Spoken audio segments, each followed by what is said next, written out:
মার্কিন president Donald Trump স্বাক্ষরিত নতুন নির্বাহী আদেশে কিউবায় তেল সরবরাহকারী দেশগুলোর ওপর শুল্ক আরোপের ঘোষণা হয়েছে। আদেশে কিউবাকে যুক্তরাষ্ট্রের জাতীয় নিরাপত্তার জন্য অস্বাভাবিক ও অসাধারণ হুমকি হিসেবে উল্লেখ করা হয়। তবে কোন দেশ বা কত হারে শুল্ক তা নির্দিষ্ট করা হয়নি। কিউবার রাষ্ট্রীয় গণমাধ্যম বলছে, এতে দেশটির বিদ্যুৎ উৎপাদন, কৃষি, পানি সরবরাহ ব্যবস্থা ও স্বাস্থ্য খাত অচল হওয়ার ঝুঁকি তৈরি হয়েছে। কিউবার প্রেসিডেন্ট দিয়াস কানেল যুক্তরাষ্ট্রের এই পদক্ষেপের তীব্র নিন্দা জানান। জ্বালানি সরবরাহ বন্ধে এই নতুন নির্বাহী আদেশকে অপরাধমূলক বলে আখ্যা দেন তিনি। টেলিভিশনে দেয়া ভাষণে বলেন, এই পদক্ষেপ আন্তর্জাতিক আইনের লঙ্ঘন এবং আঞ্চলিক শান্তির জন্য হুমকি। কিউবা এই পদক্ষেপের বিরুদ্ধে আন্তর্জাতিক সমর্থন ও নিন্দা আদায়ে উদ্যোগ নেবে বলেও প্রতিশ্রুতি দেন তিনি। কিউবান সরকারের মতে, চাপের রাজনীতির মধ্যে কোনো আলোচনা গ্রহণযোগ্য নয়। সংলাপ হতে হবে পারস্পরিক সম্মান ও সমতার ভিত্তিতে।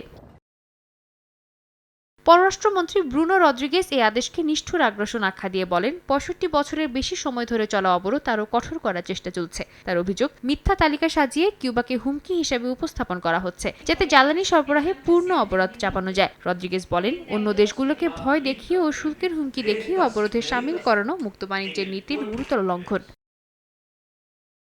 এই শুল্কারোপ ঘিরে আন্তর্জাতিক প্রতিক্রিয়াও জোরালো হয়ে উঠছে। রাশিয়া একে জাতিসংঘ কাঠামোর বাইরে একতরফা চাপ বলে নিন্দা জানিয়েছে। মেক্সিকোর প্রেসিডেন্ট সতর্ক করে বলেন, এই শুল্ক মানবিক সংকট ডেকে আনতে পারে। জাতিসংঘে আন্তর্জাতিক সম্প্রদায় বারবার যুক্তরাষ্ট্রের কিউবা অপরাধের বিপক্ষে ভোট দিয়েছে।